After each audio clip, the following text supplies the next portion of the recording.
It's time for Rabbi Minkowicz's weekly Torah lesson. Here with his spiritual perspective and insight, Rabbi Minkowicz. Welcome to this week's Torah lesson. This week's Torah portion is Parsha Korach. The question of the week is, what is the correct way to do a mitzvah?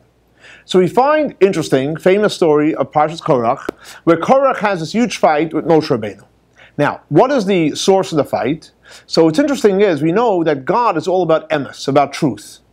And Korach was fighting God. That means he was fighting the emes, the truth of God. And in emes lies all the arguments Korach had with Moshe Rabbeinu. Emes is made up of three words, three letters: Aleph, Mem, and Asaf. Aleph stands for Aharon. That was Korach's first argument.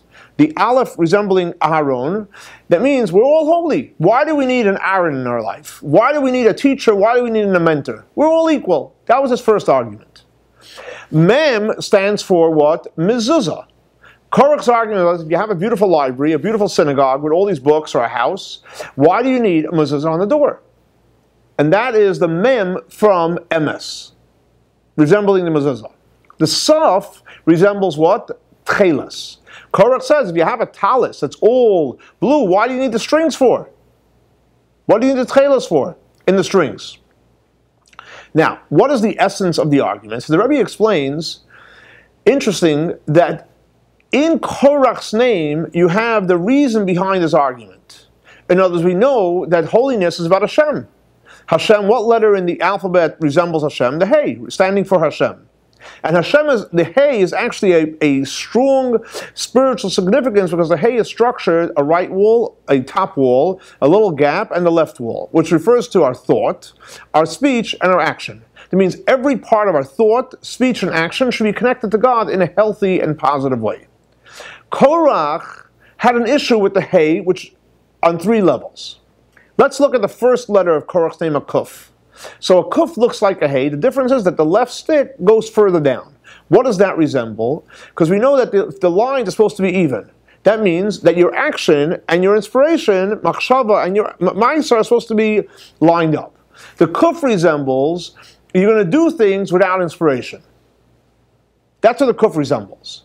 And that's basically his argument, tzitzis. What do we need the strings to draw it down? Why do we need to bring down all the thoughts into all the actions? The Reish resembles, guess what? One side on the right and on top, no left side. No actions. And that was Korach's argument, the mezuzah. Who needs the mitzvah? Like the Reish is missing the stick with reference to the mitzvot. And the Ches is different than the Hey, where basically the Ches, the left side goes all the way to the top. What does that mean? We can reach our max.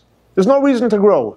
And that was his argument against what? Against Aaron. What do we need Aaron for to teach us to grow? We can reach the max without anybody.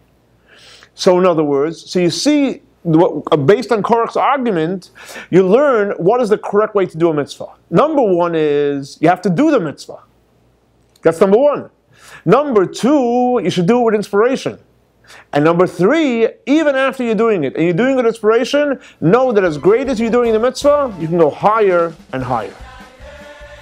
This week's Torah lesson is a memory of Baruch ben Aryeh Leib and Shlomo ben Yosef. May their souls be elevated by the Torah we're studying in their memory. Thanks so much for joining us for our weekly Torah lesson. For more information, please see our website.